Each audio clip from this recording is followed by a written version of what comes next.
34 कितना दिया है?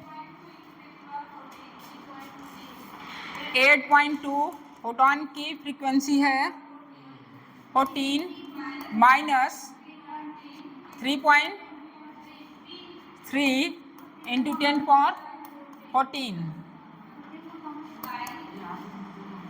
6.6 इंटू 10 पावर माइनस 34 और ये 8.2 माइनस 3.3 कैलकुलेशन कर लेंगे। जो वैल्यू आएगा E 6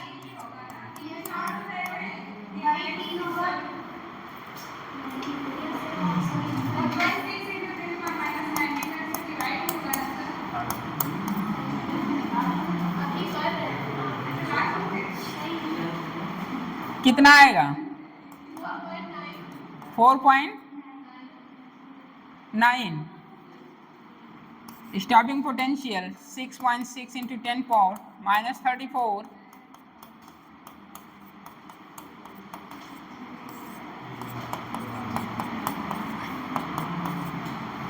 हो गया। क्वेश्चन नंबर 1 11.8 लाइट फ्रीक्वेंसी दिया है।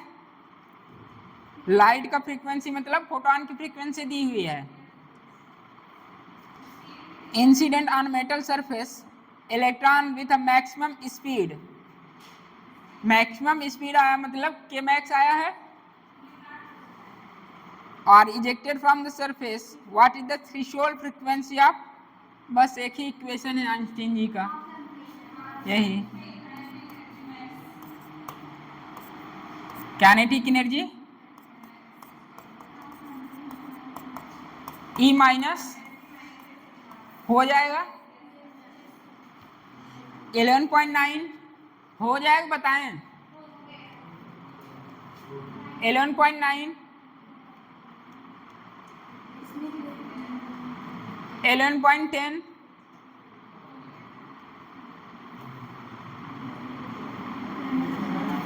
हो गया। किए थे कि नहीं वर्क किए आप लोग?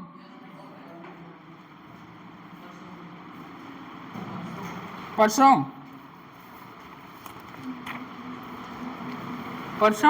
किए थे? हाँ परसों का था। कल वाला energy required for the electron excitation in lithium second ion from the first to the third Bohr orbit.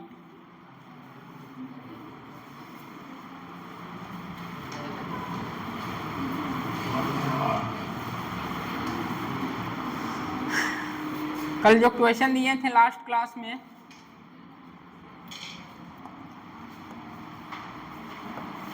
Total energy कितनी होती है? Minus 13.6 into Z square by n square electron volt.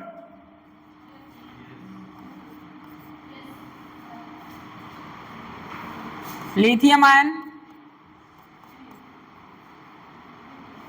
Z क्या है? Atomic number. फर्स्ट कह रहा है total energy minus 13.6 3 का square by 1 का square.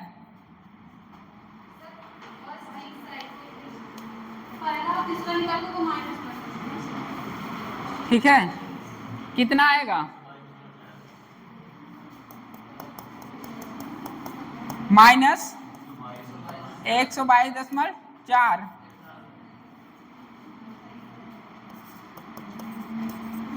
n equal to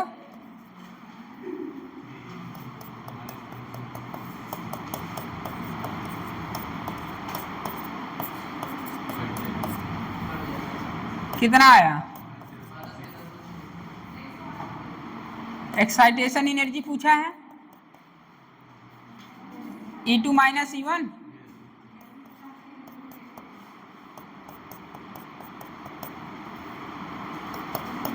minus 13.6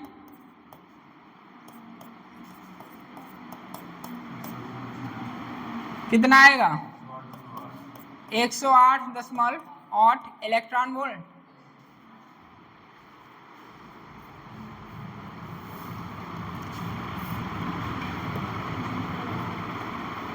ये कल वर्क था, सब लोग किए हैं सब वैसे ही? Yes sir. हुआ है विशाल? तुम तो कल सो रहे थे, कहाँ से कर लिए तुम? किए हो? चलिए पेज छोड़वाए थे ना, बोले थे लास्ट में 2 page छोड़िएगा 1 page.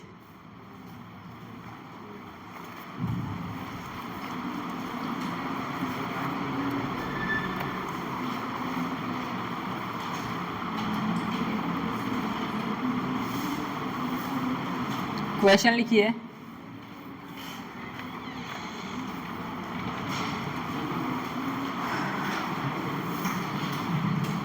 Suppose an electron, suppose question करने से पहले आप समरी बता दीजिए।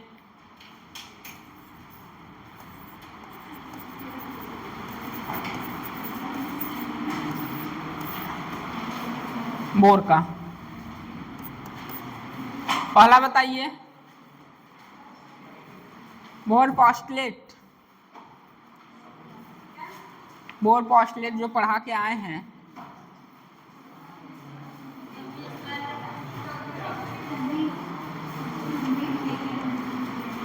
तीन पढ़ाए थे और एक तो एक्सप्लेनेशन भी करवाए थे डी ब्रोगली से।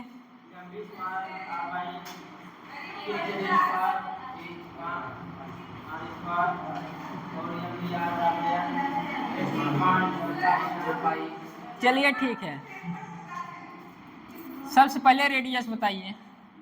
0.53 n square by Z square. बोलिए क्या? Z square. अभी कल ही 2 लेक्चर हुआ है पढ़े।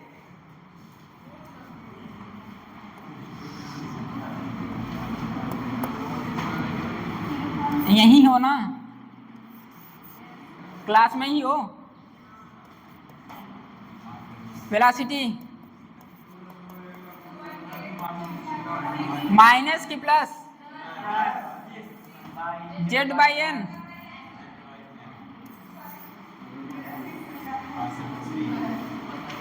तीसरा total energy -13.6 Z square by n square electron volt. पहला लेक्चर इसी पर बेस्ड था।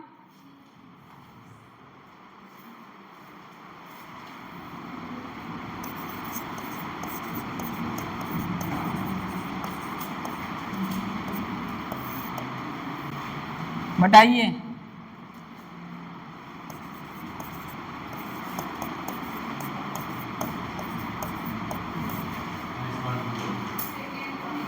सेकेंड पोस्टुलेट और दूसरा तीसरा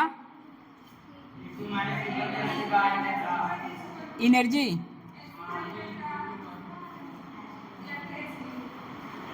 और पहला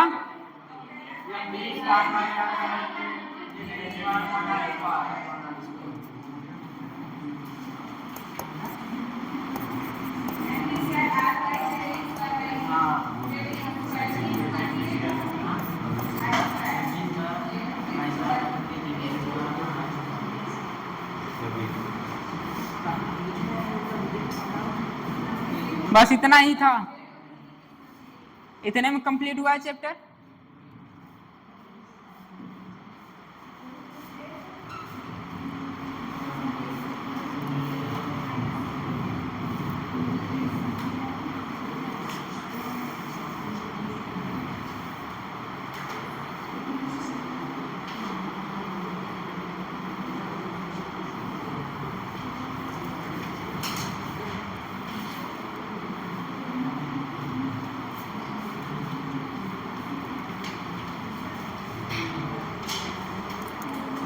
एग्जाम में बोर मॉडल न देकर एक हाइपोथेटिकल मॉडल दे दिया जाए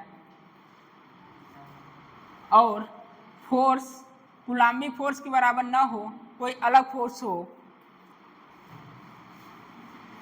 बोर मॉडल कूलाम्बिक फोर्स पर एप्लीकेबल है? बोलिए। अब IIT-JEE में पूछा है क्वेश्चन, वहां बोर मॉडल न देकर एक हाइपोथेटिकल मॉडल दिया गया, जो फोर्स दिया गया K/R। ये क्वेश्चन करने के लिए जिसको क्या हुआ, ये क्वेश्चन करने के लिए जिसको डेरिवेशन आएगा वही कर पाएगा। डेरिवेशन कराए थे एनर्जी का, रेडियस का, फर्स्ट क्लास में कराए थे कि नहीं कराए थे?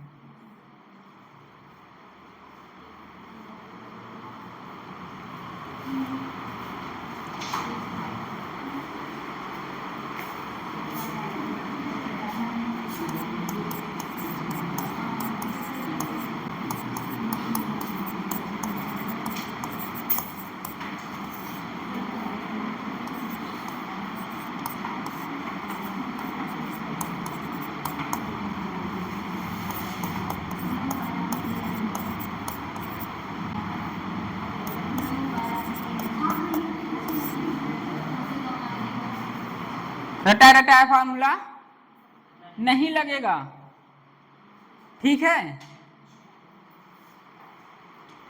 आपके इस चैप्टर में 99.99% इसी से काम चल जाएगा।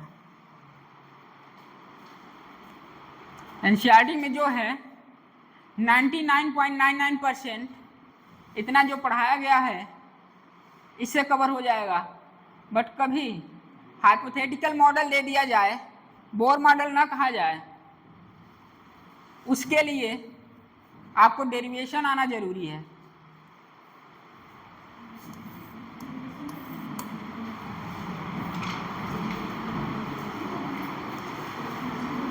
Bore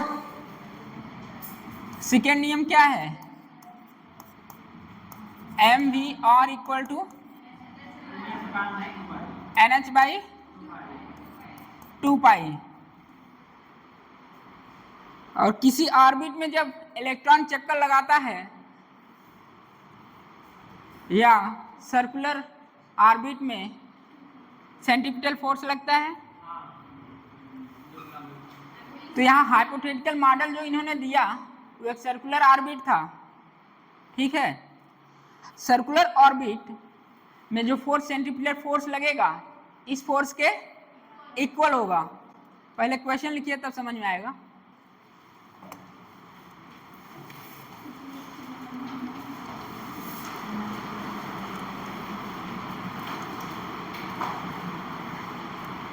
Suppose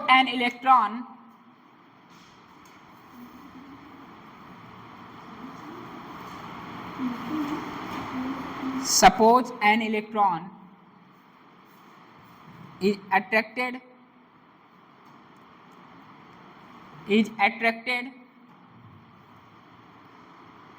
towards the origin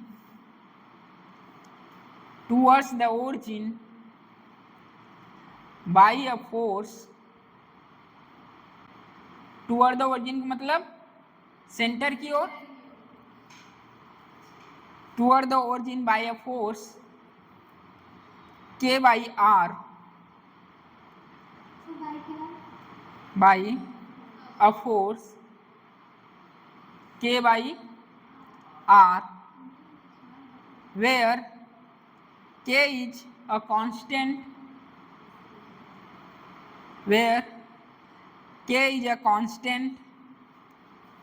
and R is the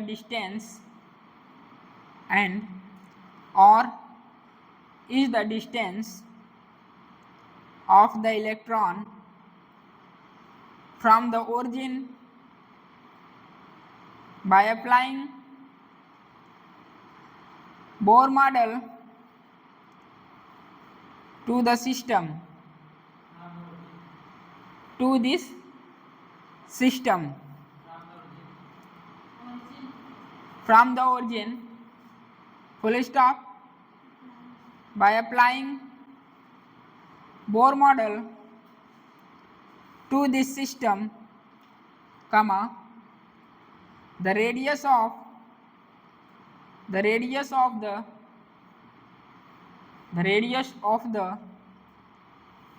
nth orbital, radius of the nth orbital of the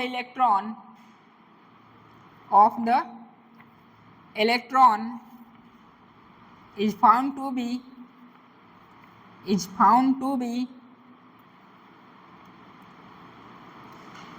Rn, found to be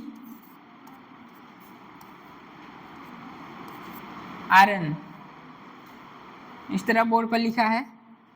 and the kinetic energy of the electron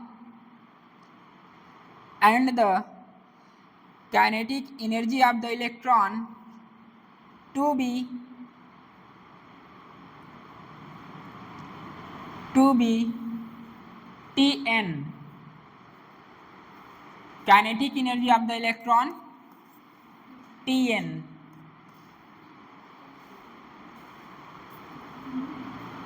full stop. Then which of the following is true?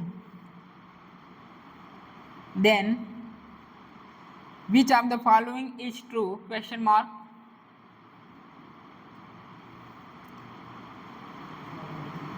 पहला option है Tn directly proportional, हाँ Tn, ये Tn inversely proportional n square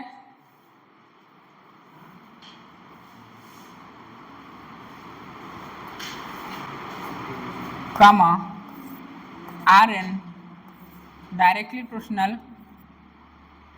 n square. दूसरा है Tn independent of n, Tn independent of n, Tn independent of n, Rn directly proportional n। इसी में Tn independent of n, comma Rn directly proportional n। तीसरा option है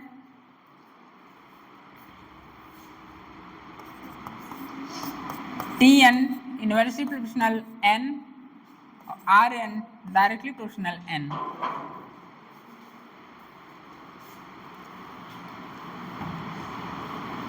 चौथा option है Tn inversely proportional n, Tn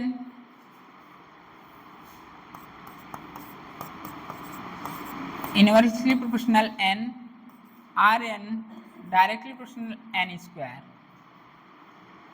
चार option आ चुके हैं। Bohr model न देकर एक हाइपोथेटिकल मॉडल दिया है जिसमें फोर्स लग रहा है K/R। सेंटर की ओर लग रहा है, सेंट्रीपिटल फोर्स तो होगा, तो centripetal force mv²/r equal to K/R।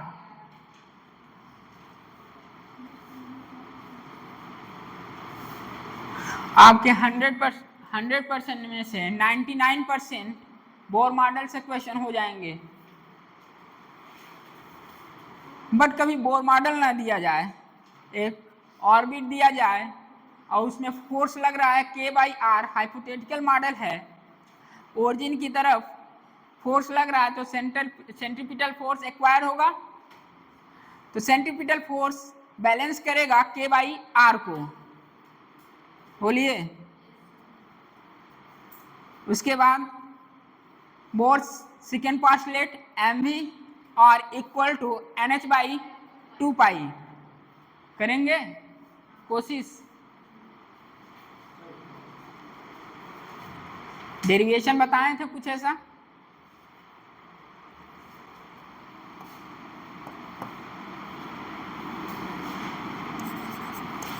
mv² by r, बोलिए force k by are,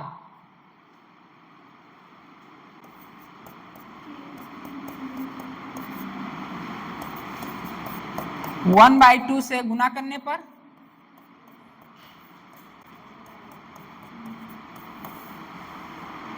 derivation में बताए थे क्या हो जाएगा, mv² by 2r k by 2r, बोलिए आर आर कैंसिल, क्या बन जाएगा 1/2 mv² equal to k by 2। Kinetic energy k by n। Hypothetical model में देखिए काइनेटिक एनर्जी क्या n पर डिपेंड कर रही है। काइनेटिक एनर्जी यहां किससे दर्शाया गया है, Tn से। Tn डायरेक्टली प्रोपोर्शनल है k के, ठीक है, k के डायरेक्टली प्रोपोर्शनल है। और k क्या है, कांस्टेंट। कहीं नजर आ रहा है n, n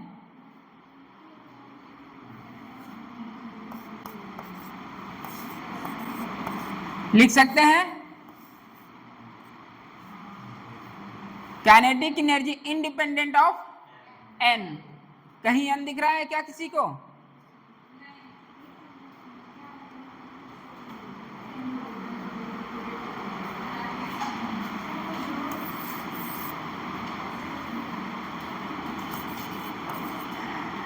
mvr equal to nh by 2 पाई।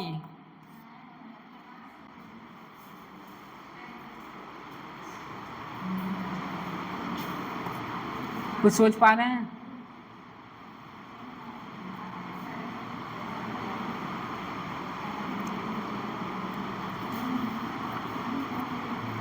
दिमाग चल रहा है कि नहीं चल रहा है,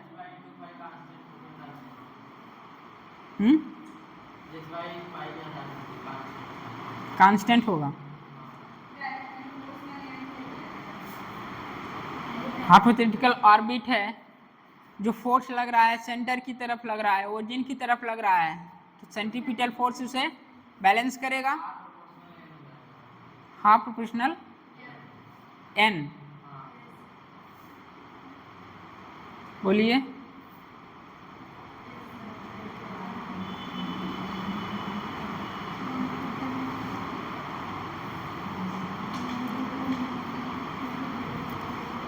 काइनेटिक एनर्जी n पर इंडिपेंडेंट है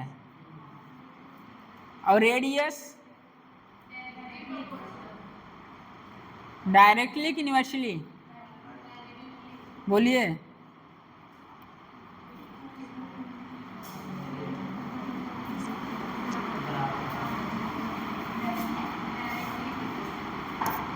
काइनेटिक एनर्जी, बोलिए n पर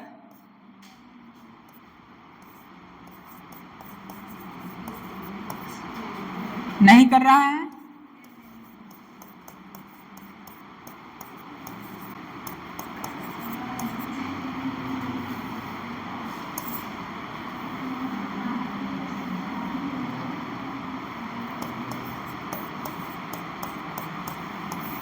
दिमाग क्या कहता है, दिमागा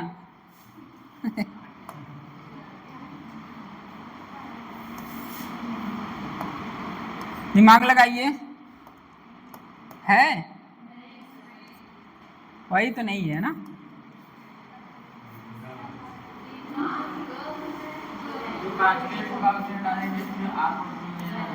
काइनेटिक एनर्जी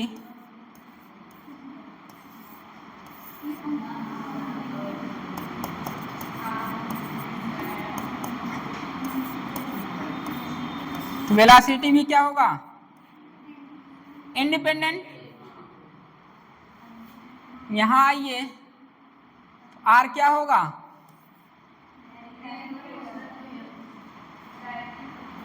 स्पीड इंडिपेंडेंट है ना, आर किसके प्रोपोर्शनल, एन के। कौन सा ऑप्शन है, second, T n independent of n and R n directly proportional N.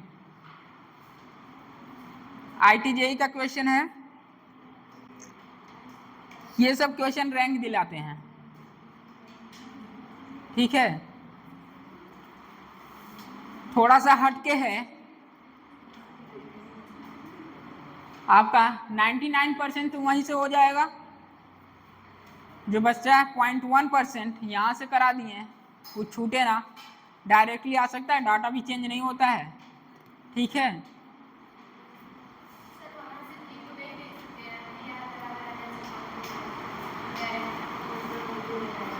कहाँ से,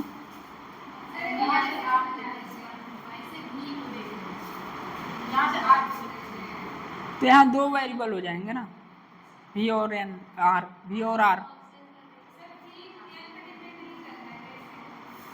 वी एन पर डिपेंड नहीं कर रहा है। काइनेटिक एनर्जी क्या होता है, हाफ एम वी स्क्वायर, ये कांस्टेंट हुआ, ये कांस्टेंट हुआ, और किसी की वैल्यू क्या होगा, 1 लिख सकते हैं, बोलिए। तो v directly proportional n power 0 या n नॉट क्या होगा, 1 ही तो होगा, तो डिपेंड कर रहा है क्या, जब v डिपेंड नहीं कर रहा है, यहाँ आइए, mvr इक्वल टू NH/2 यहाँ दो वेरिएबल थे, v इंडिपेंडेंट ऑफ n, तो r directly proportional n। Hypothetical model के लिए है ये,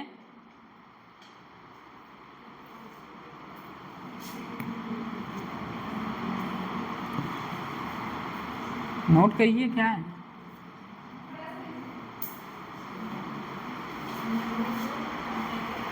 थोड़ा हट के है, थोड़ा दिमाग भी हटा होगा ना विशाल।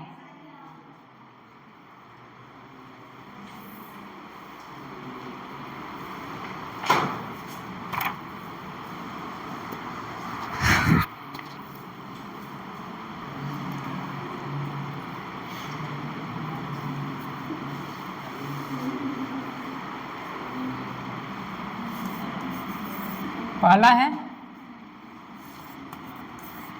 दूसरा है,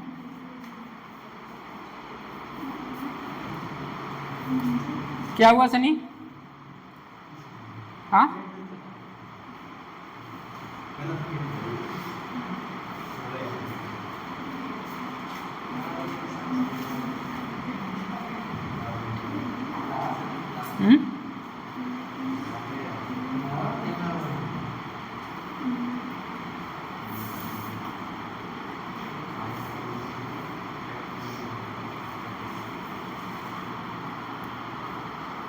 थोड़ा ज़्यादा हो गया, थोड़ा सा ज़्यादा हो गया, नहीं कराना चाहिए था ना, यही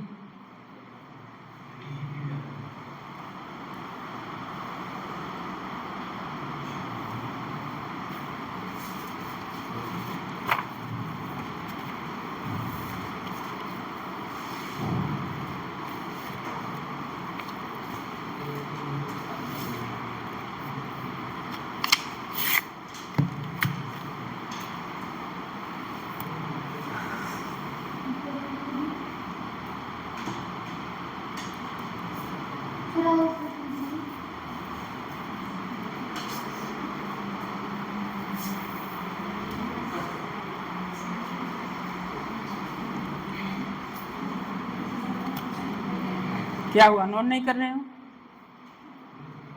हाँ हो गया है,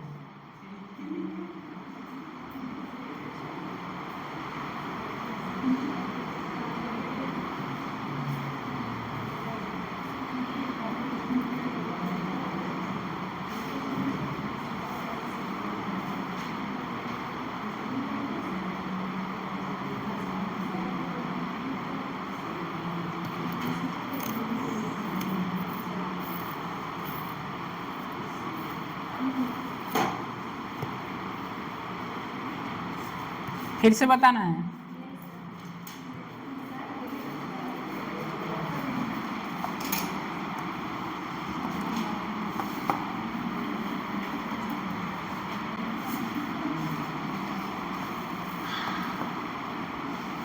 कहने का मतलब एग्जाम में बोर ऑर्बिट न देके एक हाइपोथेटिकल मॉडल दिया गया जिसका फोर्स दिया गया कितना, K बाई R, ओरिजिन की तरफ लग रहा है। क्वेश्चन तो पढ़ो यार। ओरिजिन की तरफ लग रहा है।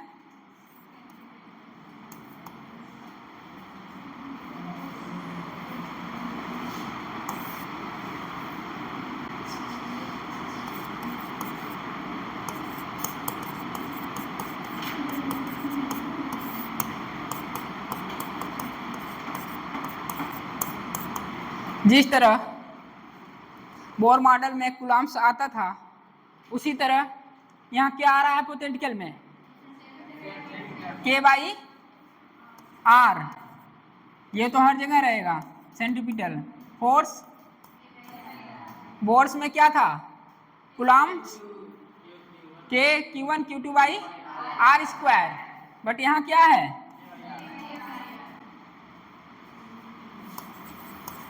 MVR इक्वल टू 2 पाई।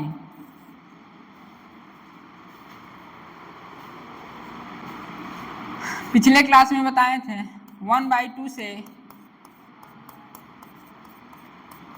करने पर पहले ही बोल दिया डेरिवेशन है, जिसको डेरिवेशन याद होगा कर ले जाएगा। 1/2 mv square by R, K by 2R, R से R cancel, kinetic energy K by 2। यहाँ पर बताइए कहीं काइनेटिक एनर्जी क्या है, n पर डिपेंड कर रही है क्या, बोलिए n पर डिपेंड नहीं कर रही है।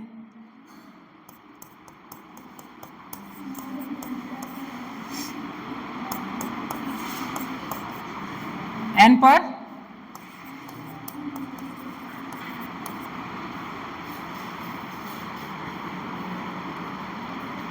काइनेटिक एनर्जी लिख सकते हैं ऐसे, independent of n। Kinetic energy होता क्या है, अगर बोर ऑर्बिट के लिए बोला जाए, बोर ऑर्बिट के लिए काइनेटिक एनर्जी वेलोसिटी क्या होता है 2.18 into 10 power minus +6 z by n, velocity inversely proportional n। Kinetic energy 1/2 mv square, 1/2 m 1/n का square, 1/2 m by n square. तो काइनेटिक एनर्जी बोर के लिए है।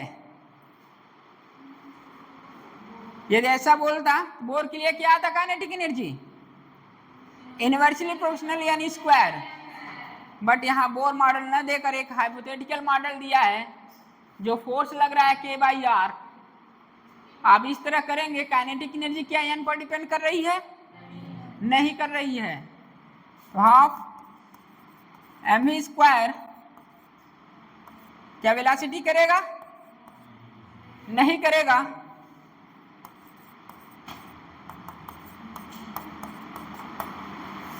बोलिए R डायरेक्टली प्रोपोर्शनल n को हो जाएगा। अब भी बताना है,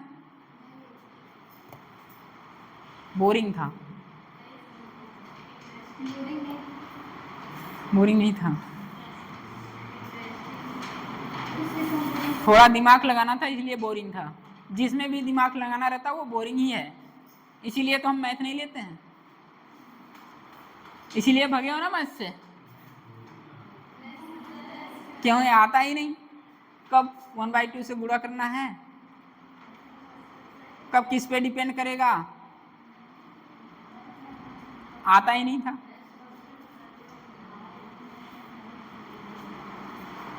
क्योंकि मैथ में इंटरेस्ट ही नहीं था।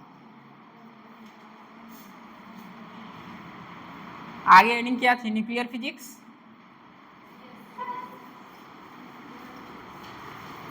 अगला चैप्टर है न्यूक्लियर फिजिक्स।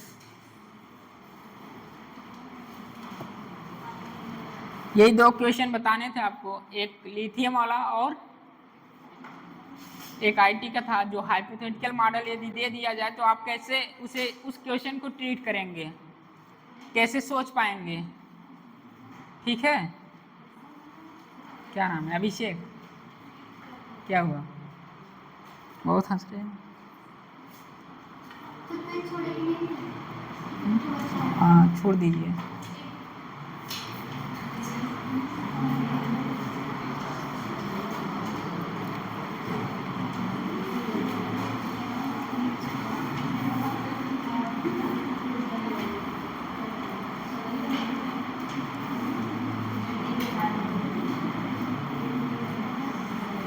मजे नहीं आ रहे हैं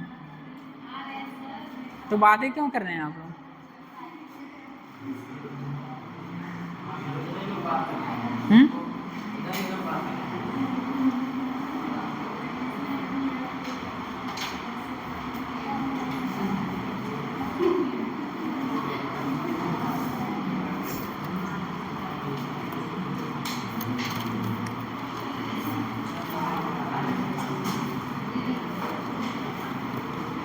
चलिए हो गया, बात हो गया।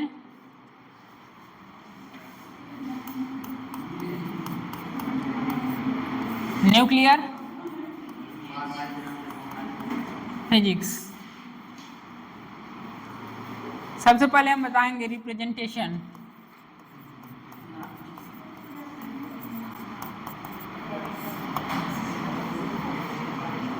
रिप्रेजेंट्स, आप पीरियोडिक टेबल में पढ़ चुके होंगे किसी भी एलिमेंट को कैसे रिप्रेजेंट किया जाता है, पढ़े हैं कि नहीं पढ़े हैं।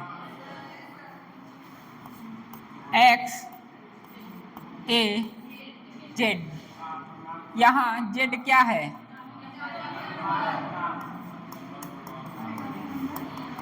एटॉमिक नंबर या प्रोटॉन, यही है एटॉमिक नंबर या प्रोटॉन। सब लोग जानते हैं कि नहीं जानते हैं, ये नहीं केमिस्ट्री चल रही है। ए क्या है, एटॉमिक मास या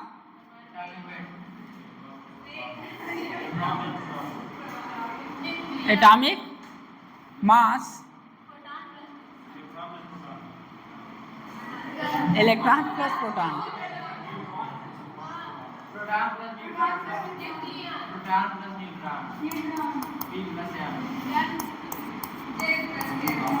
प्रोटॉन प्लस न्यूट्रॉन। ठीक है,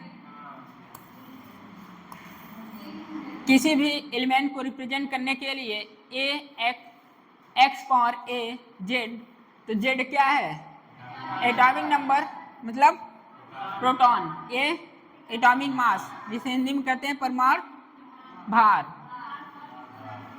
और परमाणु क्रमांक, जेड परमाणु क्रमांक है और ए परमाणु भार, यही कहते हैं ना।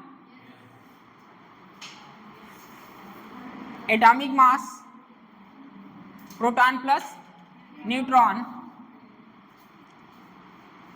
आयरन 56-26, यहाँ एटॉमिक नंबर कितना है, एटॉमिक नंबर कितना है 56-26, एटॉमिक नंबर 26 और एटॉमिक मास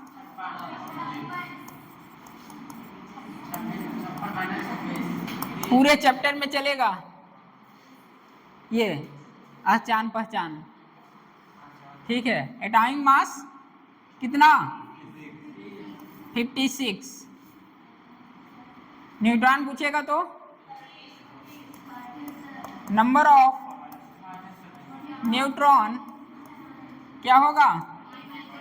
56 माइनस 26 कितना? 30। क्या आया? Number of neutron. ठीक है।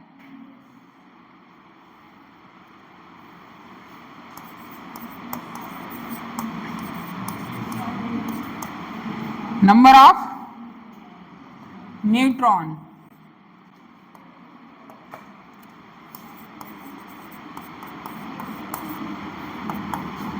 ए minus Z.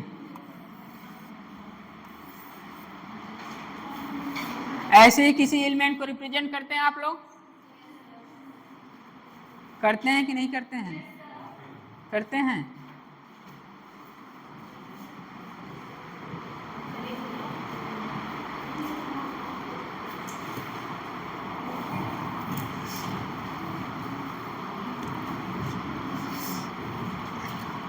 Lithium 73,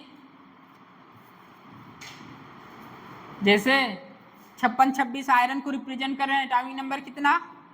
26। Atomic mass 56। Number of neutron 30। इसी तरह लिथियम को रिप्रेजेंट करिए 7 और 3। एटॉमिक नंबर 3 के साथ 3। एटॉमिक मास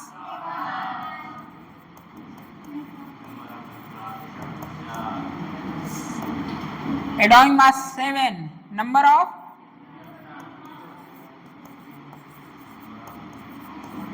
कितना?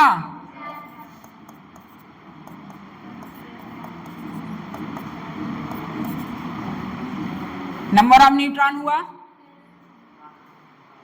बहुत इजी है ना? ये पूरे चैप्टर में चलेगा रिप्रेजेंटेशन।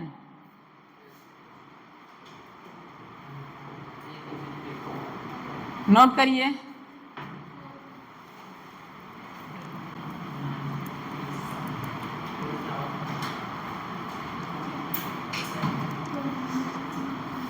मास नंबर क्या होता है? प्रोटॉन नंबर प्लस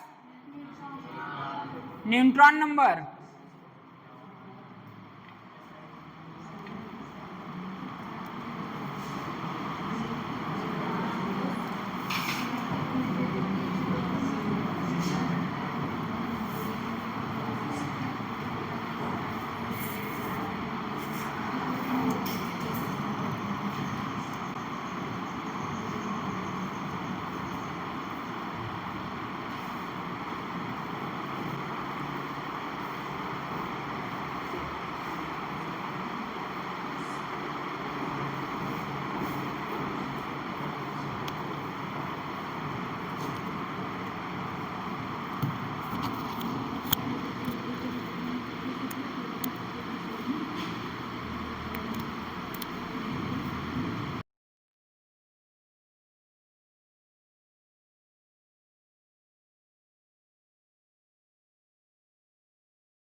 ठीक है, जो भी बैच हो, लेकिन जो भी बैच आएगा चैलेंजिंग बैच होगा, क्योंकि नए बच्चे जितने भी रहते हैं सुपर टैलेंटेड होते हैं, कहीं भी चले जाओ। आज के बच्चे जो पैदा हो रहे हैं ना, टैलेंटेड ही पैदा हो रहे हैं, हाइब्रिड मान सकते हैं।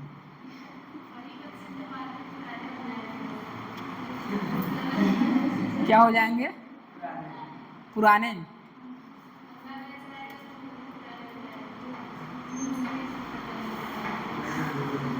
जो भी हो,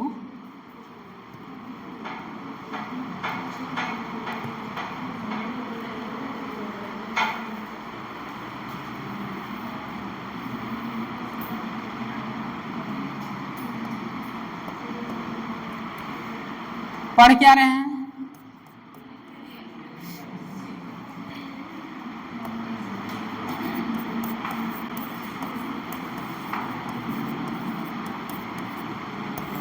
जैसा कि आप पढ़ रहे हैं न्यूक्लियर फिजिक्स,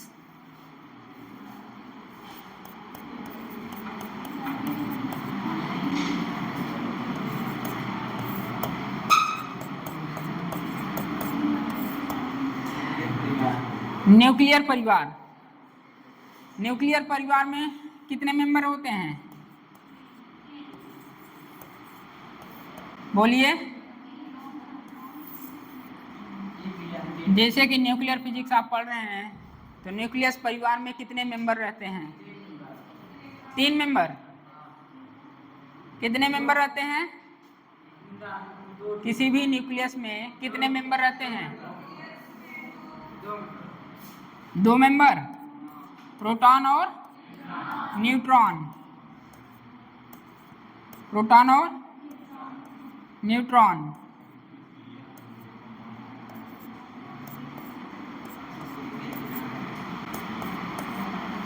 न्यूट्रॉन और प्रोटॉन।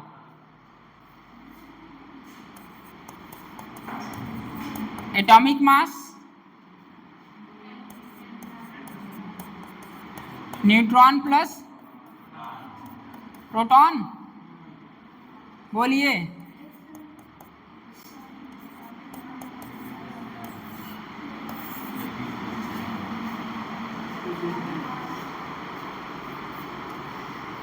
जैसे आप माता पिता को क्या बोलते हैं?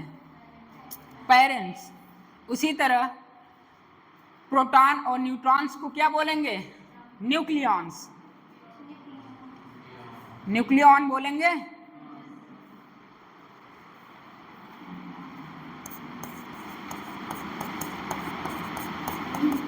प्लस न्यूट्रॉन क्या बोलेंगे?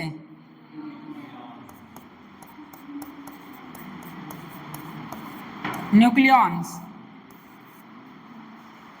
कभी क्वेश्चन में न्यूक्लियॉन्स आ जाए, पूछे तो क्या बताएंगे आप लोग? न्यूट्रॉन प्लस प्रोटॉन को जैसे हम पेरेंट्स बोल देते हैं, माता पिता को क्या बोलते हैं? पेरेंट्स। उसी तरह प्रोटॉन्स और न्यूट्रॉन को क्या बोलेंगे? न्यूक्लियॉन्स। और एक न्यूक्लियस परिवार में क्या क्या रहते हैं? प्रोटॉन प्लस प्रोटॉन और न्यूट्रॉन। जो लोग इलेक्ट्रॉन बोल रहे हैं, इलेक्ट्रॉन नहीं होते हैं। इलेक्ट्रॉन जो होता है न्यूक्लियस के चारों तरफ चक्कर लगाता है, वो न्यूक्लियस का मेंबर नहीं होता है। न्यूक्लियस के मेंबर, न्यूक्लियस के परिवार न्यूट्रॉन और प्रोटॉन होते हैं, जो atomic number equal to neutron plus proton. जैसे आप माता पिता को बोल देते हैं पेरेंट्स, उसी तरह न्यूट्रॉन और प्रोटॉन को क्या बोला जाता है? न्यूक्लियॉन्स। प्रोटॉन और न्यूट्रॉन को मिलकर क्या बोलते हैं? Nucleons.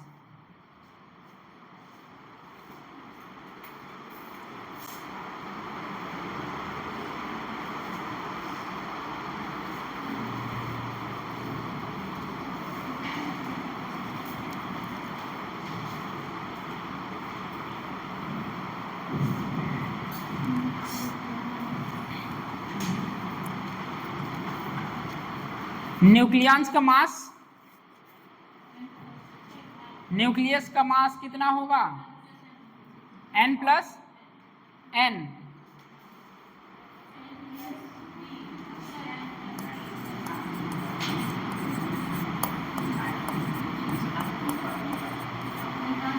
Mass of nucleus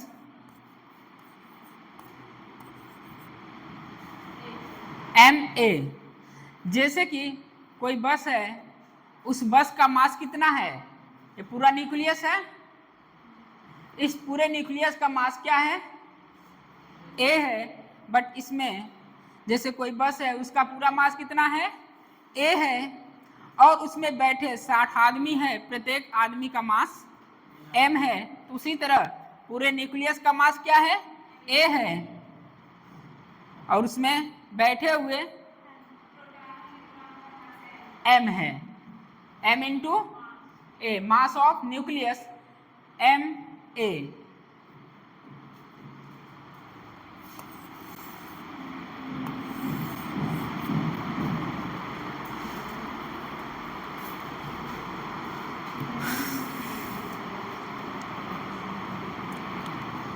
small m को बोलेंगे mass of nucleon.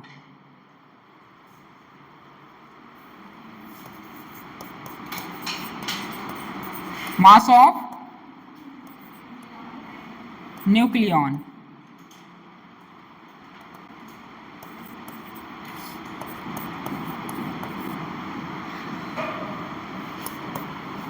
Mass of nucleon,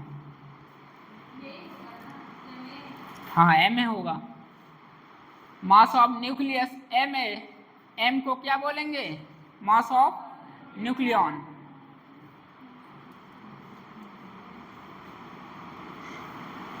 mass of nucleon का मतलब न्यूक्लियन किसे बोला गया? प्रोटॉन प्लस न्यूट्रॉन को। मास ऑफ न्यूक्लियस ma, m जो है मास ऑफ न्यूक्लियन है।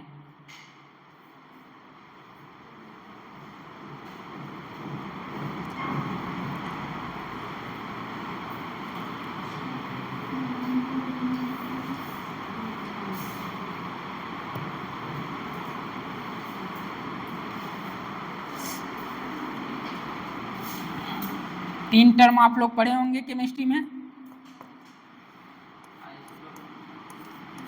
Isobar,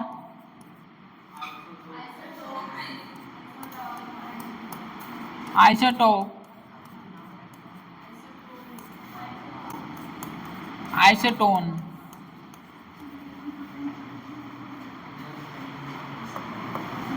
isobar having atomic mass की atomic number, isobar having mass number same.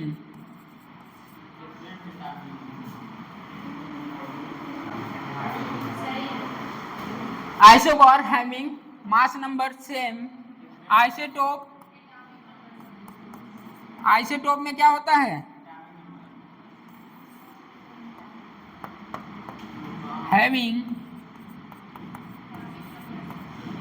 having same atomic number। यहाँ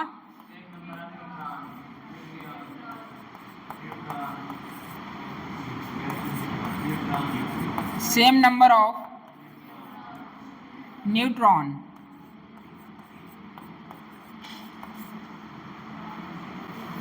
तीन है।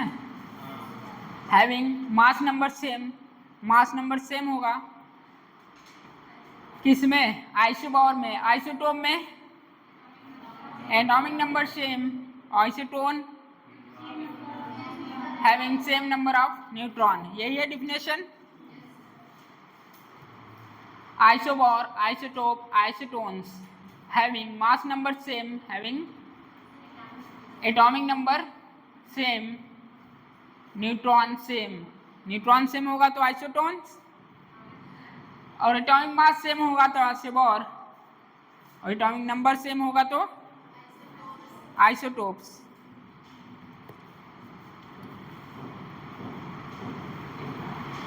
आइसोबार ए है, आइसोटोप जेड, आइसोटोन ए minus,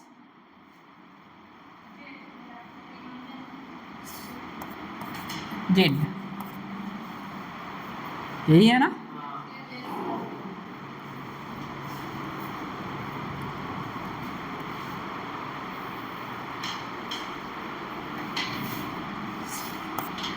one H3, 1H2, 1H1 क्या है ये? आइसोटोप है, आइसोटोन है, आइसोबार है। आइसोटोप है, आइसोटोप है, क्या सेम है यहाँ?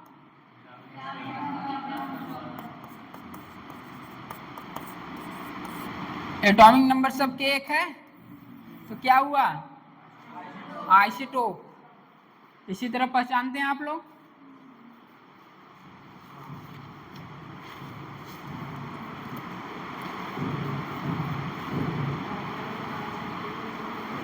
मान लीजिए कोई एलिमेंट्स ए है 13, 6 एंड बी है 10 और 7, 14 और 7 है। ए है, बोलिए, आइसोटोप है, आइसोटोन है, आइसोबार है। आइसोटोप है, टोन है। यहाँ देखिए एटॉमिक नंबर क्या सेम है, एटॉमिक मास क्या सेम है, दोनों सेम नहीं है। तो आप आइसोटोन की ओर बढ़िए, वहाँ आइसोटोन देखिए 13 माइनस 6 कितना आएगा? 7। 14 माइनस 7 कितना आएगा? 7। तो क्या हुआ? आइसोटोन।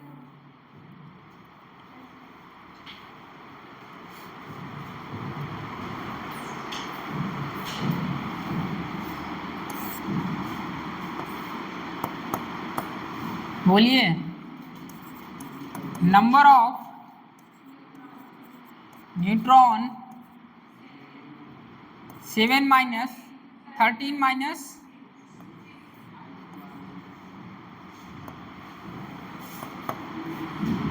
13 माइनस 6 कितना होगा? 7। यहाँ नंबर ऑफ न्यूट्रॉन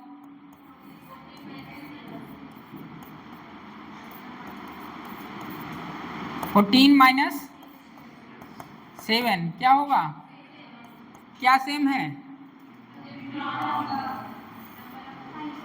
क्या होगा? पहचान लेंगे अब। आइसोटोन। ये सब बेसिक चीजें हैं, आगे सब काम देंगे। Atomic number, isotope, isobar, mass of nucleus Ma, पूरे का मास कितना है? A है, उसमें बैठे न्यूट्रॉन प्रोटॉन को क्या बोलते हैं? न्यूक्लियॉन्स। तो यहाँ लिखे हैं मास ऑफ न्यूक्लियॉन्स M। तो पूरे का क्या है? A है, उसमें जो बैठे हुए हैं उनका क्या है? M है। तो क्या हो जाएगा? Ma। पूरे न्यूक्लियस का मास क्या हो जाएगा? Ma। न्यूक्लियस परिवार में कितने मेंबर होते हैं? 2 प्रोटॉन और न्यूट्रॉन। जो इलेक्ट्रॉन होता है इनके चारों तरफ चक्कर लगाता है, ये न्यूक्लियस का मेंबर नहीं होता है। Atomic mass equal to neutron plus proton.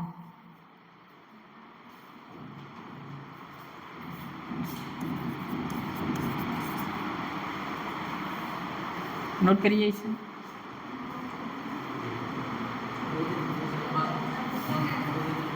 हो गया, छोटा कर दें।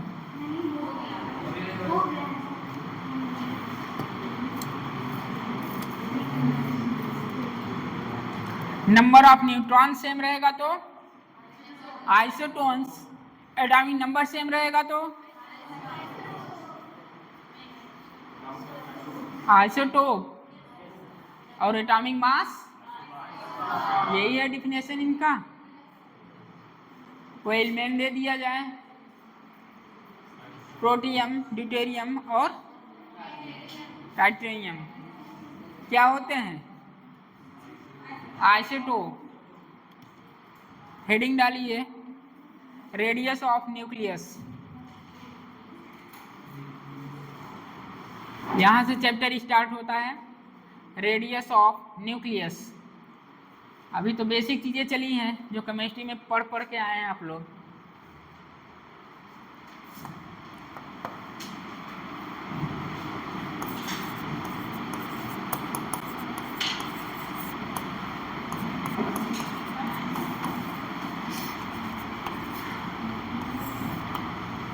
Radius of nuclear, it is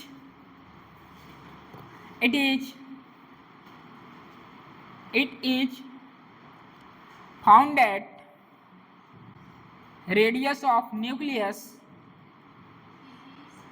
it is found at that radius of nucleus is given as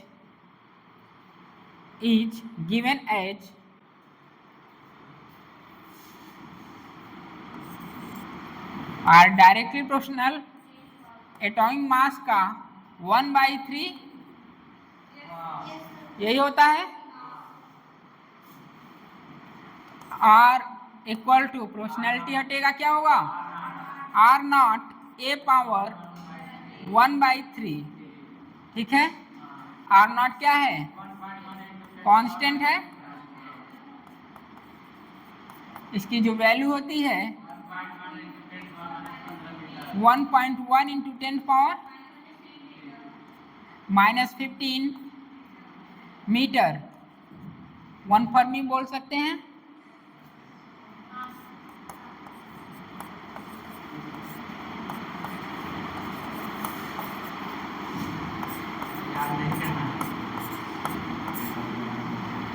question में गिवन रहता है, ये दिया रहता है, याद नहीं करना है। खामोखा लोड बढ़ाइए आप लोग। R0 1.1 इंटू 10 पावर -15,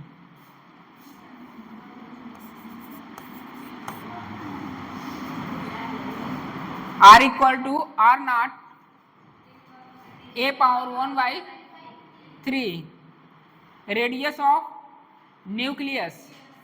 यहाँ चैप्टर आपका स्टार्ट होता हुआ।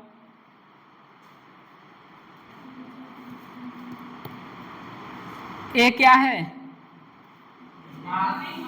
मास नंबर है।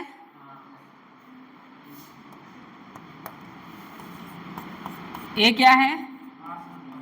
Mass number.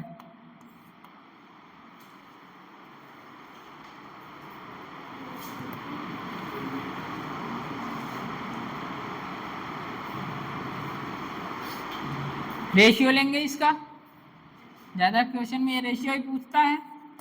R1/R2 equal to A1/A2 1/3।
Question है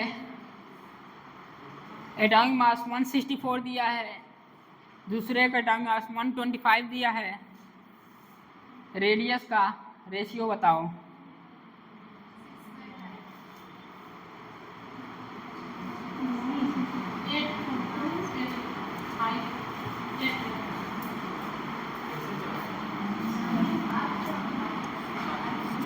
(64) दिया है क्वेश्चन में, एटॉमिक मास 64 और दूसरे का 125, रेडियस का रेशियो बताओ कितना आएगा। R1 by R2 equal to A1 by A2 1/3 क्या होगा 64 बाई 125 1/3 4 5 कितना 3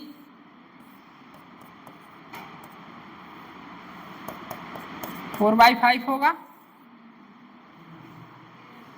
यही होगा।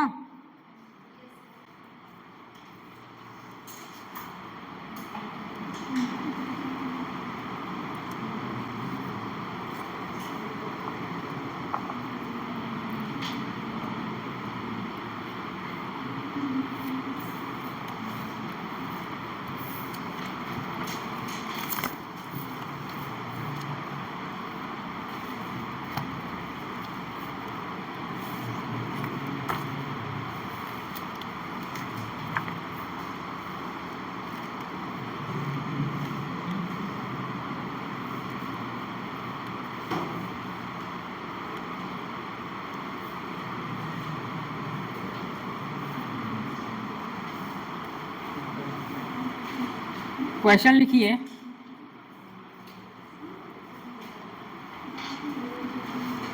सबका आया।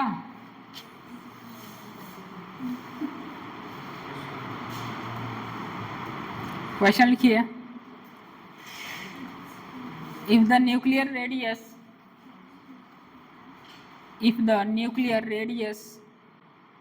of aluminum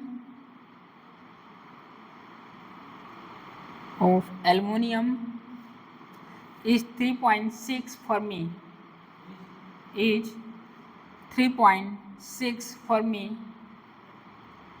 the approximate इसे बोलना,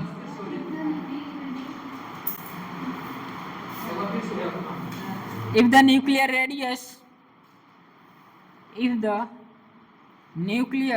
radius of 27 क्या है 27 एल्युमिनियम का मास है, ठीक है, एल्युमिनियम ही दिया था ना। If the nuclear radius of aluminium, यही क्वेश्चन है, बस मास बोल दिए उसका, is 3.6 Fermi,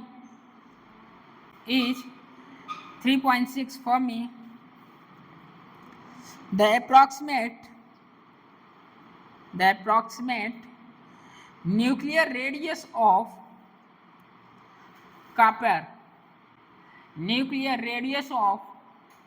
copper in the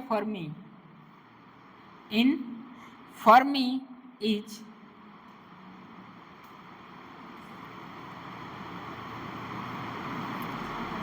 option लिखिए 2.4 फर्स्ट ऑप्शन है, 2.4 सेकेंड ऑप्शन है, 1.2 थर्ड ऑप्शन है, 4.8 और फोर्थ ऑप्शन है 3.6,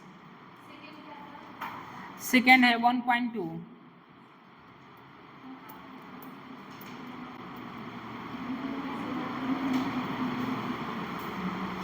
कॉपर का मास कितना होता है, बोले थे ना 1 से 30 तक याद करने के लिए, हाँ कॉपर ही बोले हैं।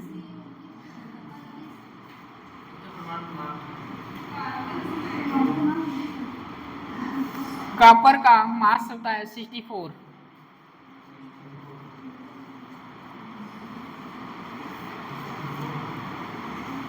Aluminium 27, copper 64, 4.8 Fermi.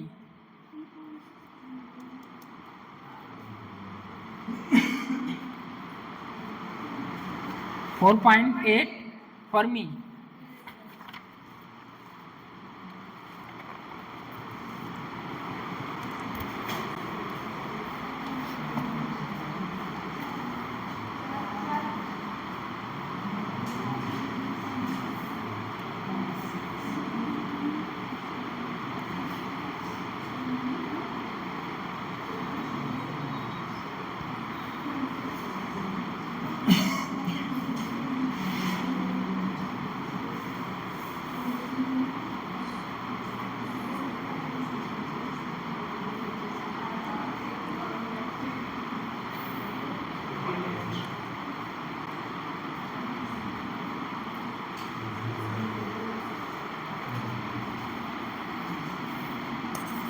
are directly proportional a power 3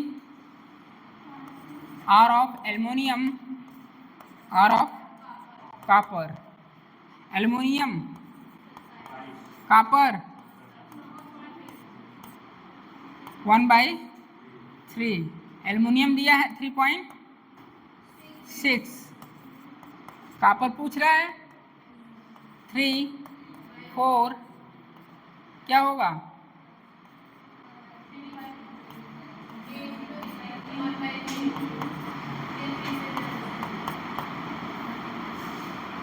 3.6 into 4/3 r of copper 1.2, 4 कितना होगा 4.8 Fermi.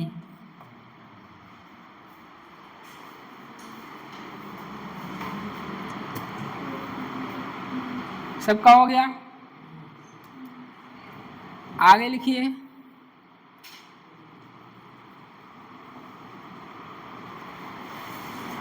Next question,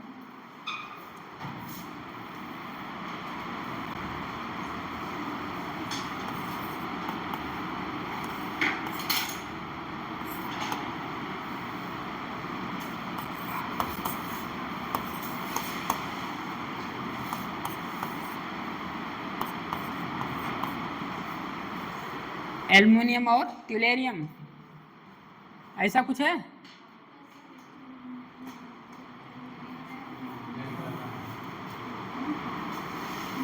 If the radius of the aluminium, if the radius of aluminium,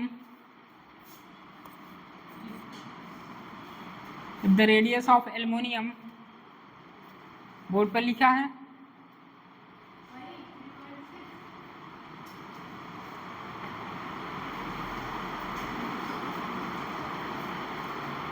लिखिए। If the radius of aluminium nucleus is taken to be, nucleus is taken to be RL,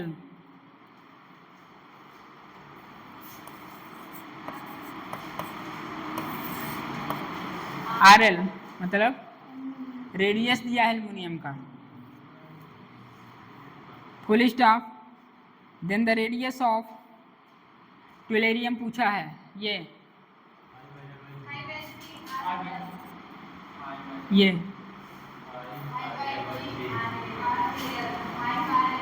nucleus is nearly, question complete तो कीजिए। Nucleus is nearly,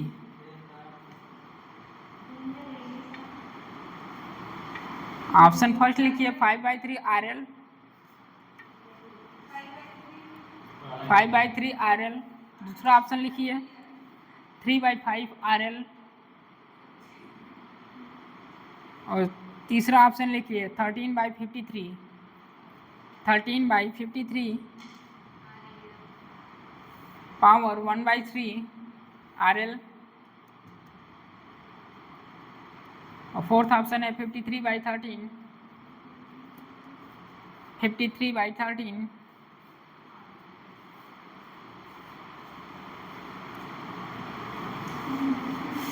power 1/3 RL। First option सब कर लेंगे। UIT उठा के देखेंगे, 3-4 बार question पूछा है इस पे।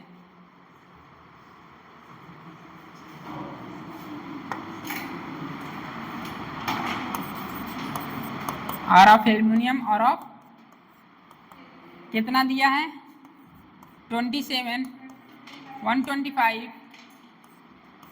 1/3 कितना हो जाएगा 3/5। पूछा किसका है 5/3।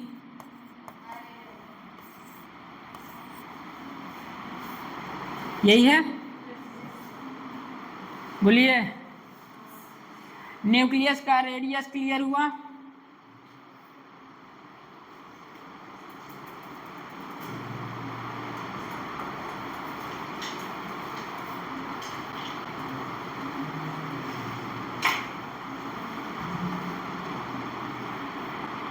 चैप्टर यहीं से स्टार्ट हुआ था।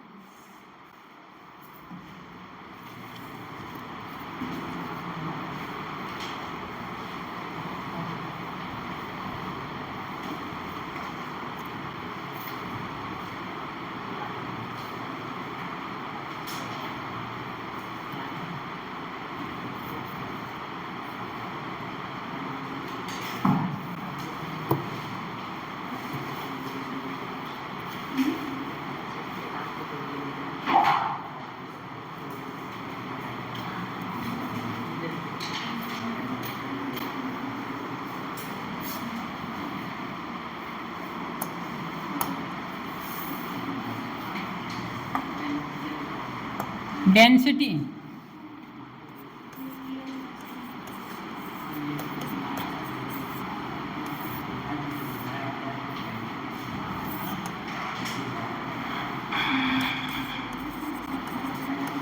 डेंसिटी क्या होता है mass by volume.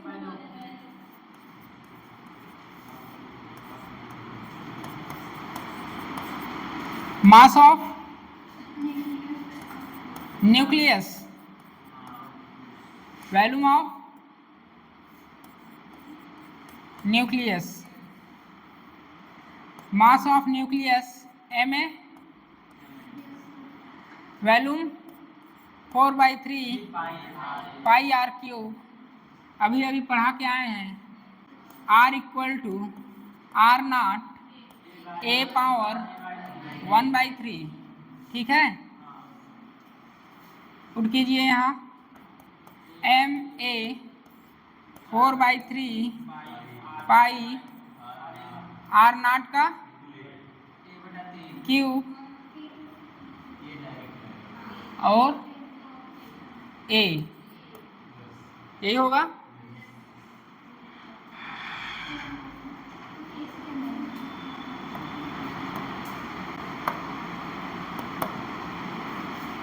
R0 A/3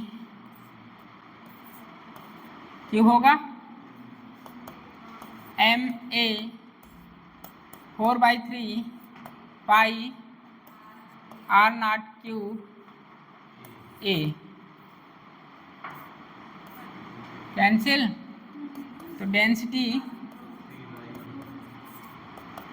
कितना 3m/4 पाई R0 का क्यूब, यही होगा।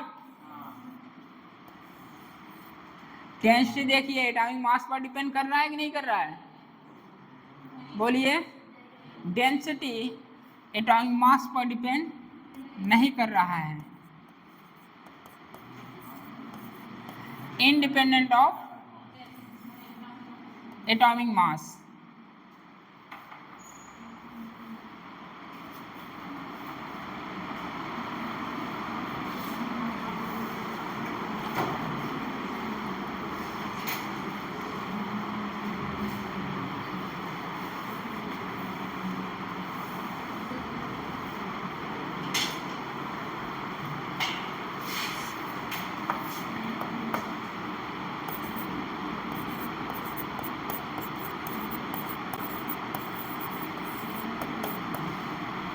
न्यूक्लियर डेंसिटी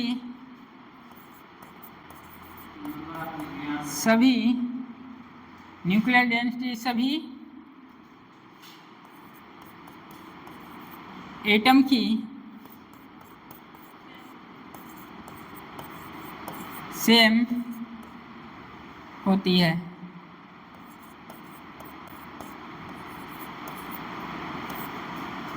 सेम रहती है। न्यूक्लियर डेंसिटी सभी एटम की सेम रहती है, क्योंकि डेंसिटी जो होती है न्यूक्लियर की एटम के मास पर इंडिपेंडेंट होती है। न्यूक्लियर डेंसिटी सभी एटम की सेम होती है।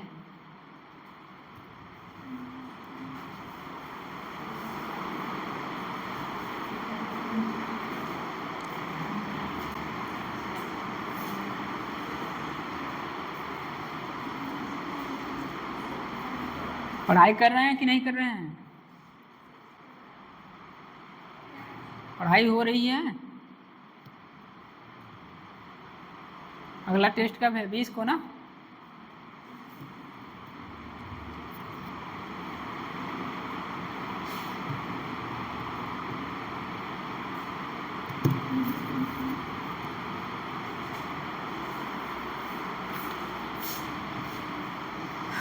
न्यूक्लियर डेंसिटी सभी एटम की सेम रहती है।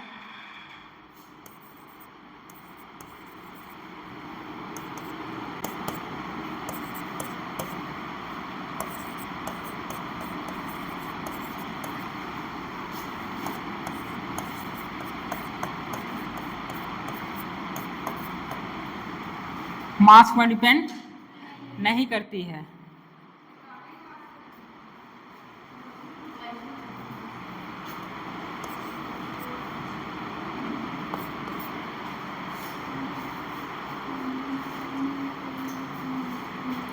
रेशियो क्या आएगा?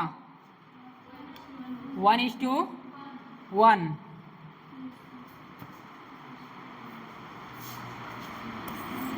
1:2 1:1।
डेंसिटी कांस्टेंट होती है और फॉर ऑल न्यूक्लियाई।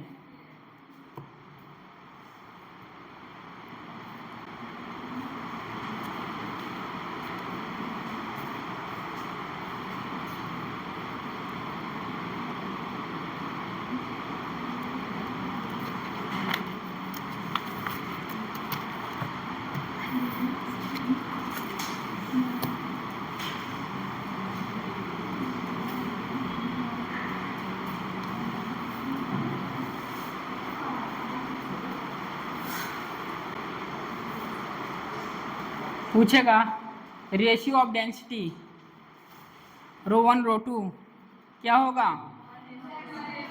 क्योंकि न्यूक्लियर की डेंसिटी क्या होती है? कांस्टेंट होती है सभी न्यूक्लियाई के लिए। बोलिए।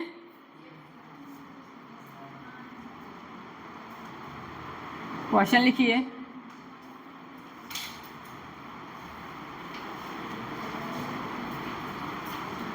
A nucleus at rest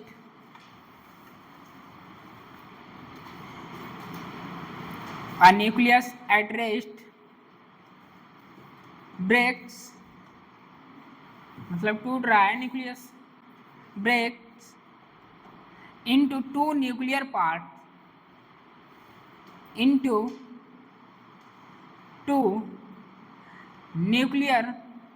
parts, which have their velocity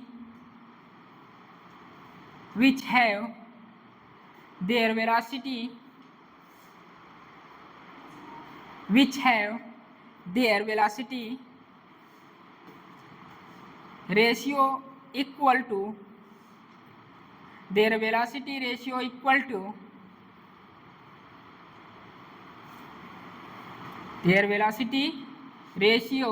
equal to 2:1.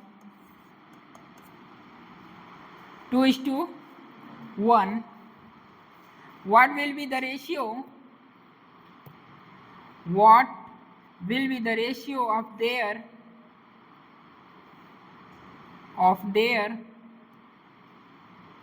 nuclear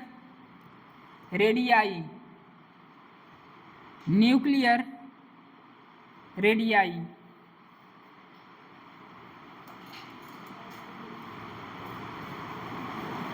क्या सोचेंगे हम? कोई न्यूक्लियस है, दो पार्ट में टूट रहा है, तो कंजर्वेशन ऑफ मोमेंटम लगेगा, मोमेंटम कंजर्व रहेगा। कोशिश करिए।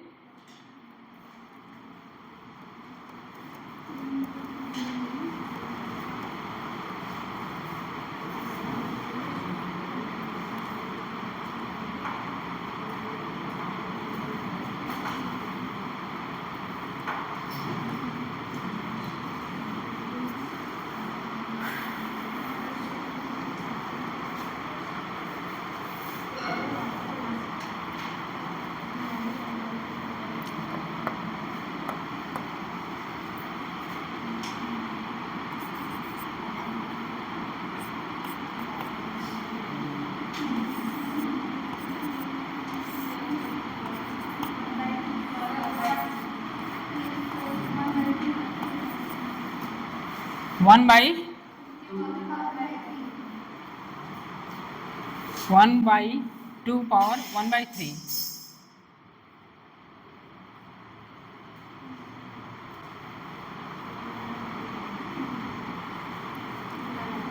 मास है, इसलिए क्या है, रेस्ट पर है।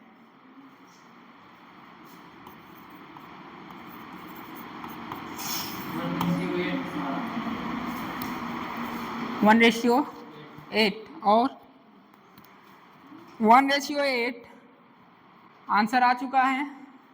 एक आंसर है 1:8 और दूसरा ऑप्शन है, क्या यही है क्या? दूसरा आंसर यही है। और कोई?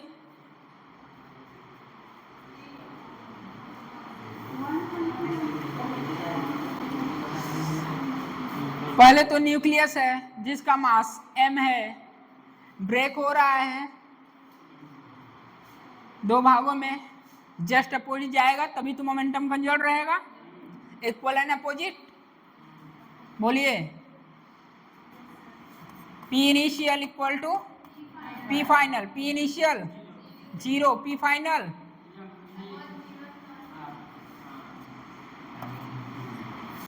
M1 V1 minus M2 V2,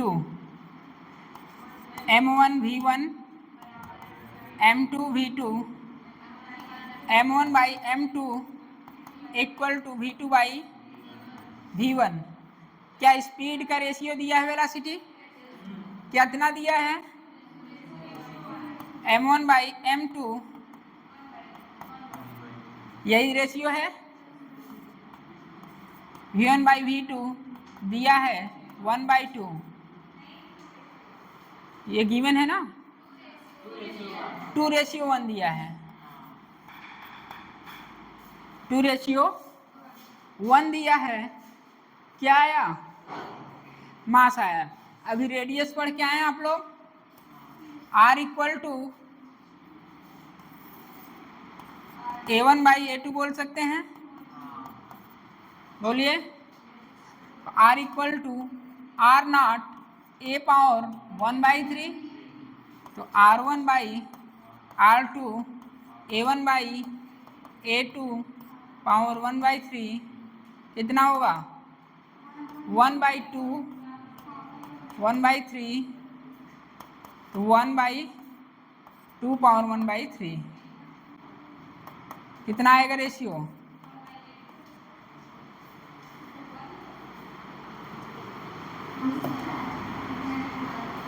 8 कहाँ से आ रहा था?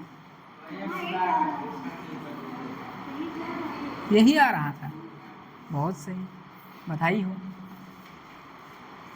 ये सही है।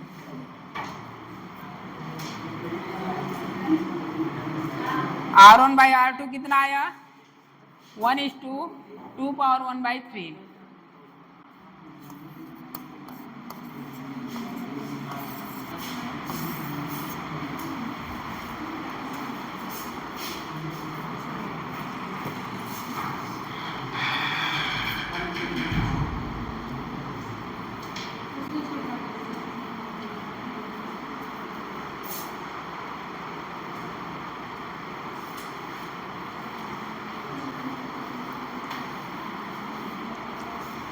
इनिशियली रेस्ट पर था, तभी तो इनिशियल मोमेंटम क्या हुआ 0।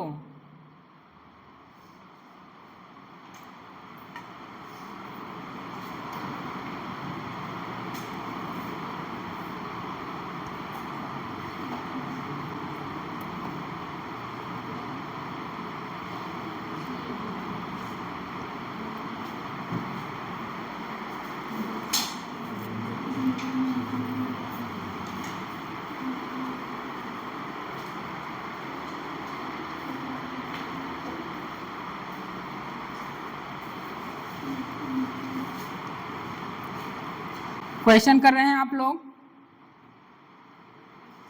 क्वेश्चन कर रहे हैं कि नहीं कर रहे हैं?